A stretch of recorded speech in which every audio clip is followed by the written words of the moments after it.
noi siamo a favore della transizione energetica, ma va governata, e questo è il vero tema, perché in questo momento non c'è un governo sul territorio, abbiamo una proliferazione di impianti, per cui abbiamo le comunità e i comuni preoccupati. Noi diciamo deve esserci assolutamente coinvolgimento dei comuni, dei sindaci,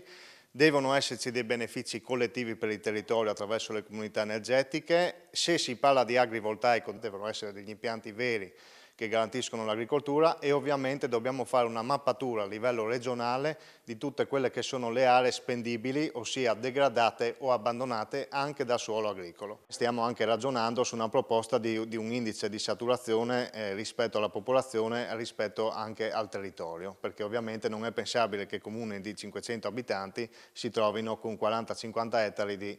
parchi fotovoltaici. Quest'anno, in 10 mesi, sono arrivate in Regione richieste per 3.500 ettari di nuovo fotovoltaico, il che vuol dire che la Regione si poteva cautelare prima, come ha fatto la Regione Veneto, che sulla base del decreto legislativo 191 del 21 si è fatta una legge nel 22 e in ogni caso ha limitato, no? E ha di fatto circoscritto quelle che erano le possibilità di intervento. Questa Regione non l'ha fatto, deve ancora fare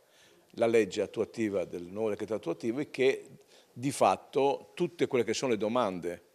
già presentate, quello che chiederemo noi è che ci sia retroattività,